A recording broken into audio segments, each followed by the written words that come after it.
Kasus dugaan korupsi impor di Direktorat Jenderal Bea dan Cukai terus berkembang. KPK kini tak hanya menyoroti satu perusahaan, tetapi telah memeriksa lebih dari 20 perusahaan ekspedisi atau forwarder di seluruh Indonesia.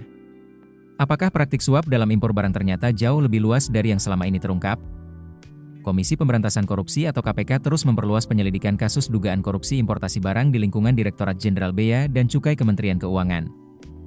Terbaru, KPK mengungkap telah memeriksa lebih dari 20 perusahaan ekspedisi atau forwarder yang tersebar di berbagai wilayah Indonesia. Deputi Penindakan dan Eksekusi KPK, Asep Guntur Rahayu, mengatakan pemeriksaan dilakukan terhadap sejumlah petinggi perusahaan forwarder untuk mendalami kemungkinan keterlibatan pihak lain dalam perkara tersebut. Menurut Asep, penyidik tidak hanya fokus pada satu perusahaan yang telah ditetapkan dalam perkara ini, yakni PT Bluri. KPK juga tengah menelusuri kemungkinan adanya perusahaan lain yang diduga memberikan suap kepada oknum di Direktorat Jenderal Bea dan Cukai. Informasi tersebut digali melalui pemeriksaan saksi-saksi serta perkembangan fakta yang muncul selama proses penyidikan dan persidangan.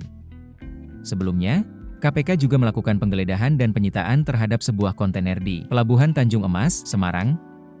Kontainer tersebut diduga milik importir yang terafiliasi dengan PT Bluri. Menurut KPK, kontainer itu telah berada lebih dari 30 hari di pelabuhan tanpa pengajuan pemberitahuan impor barang kepada Bea Cukai.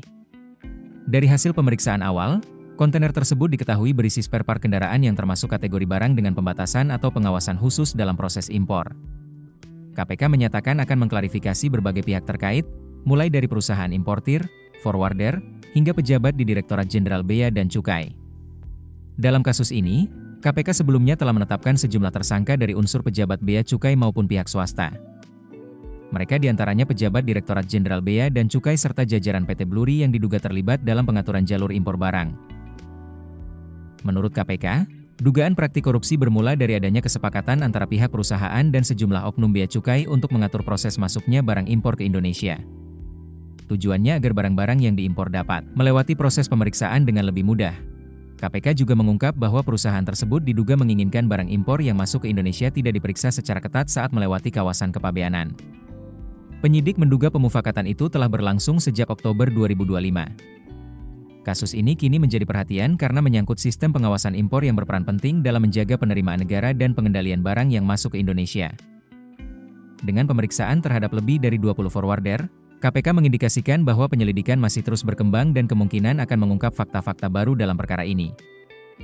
Publik pun kini menanti sejauh mana jaringan dugaan korupsi impor tersebut akan terungkap. Keputusan bisnis terbaik datang dari data, bukan tebakan.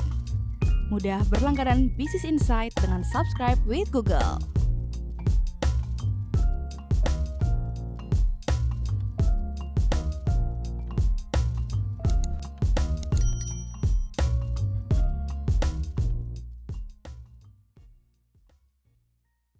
Download aplikasi Kontan sekarang di App Store atau Play Store.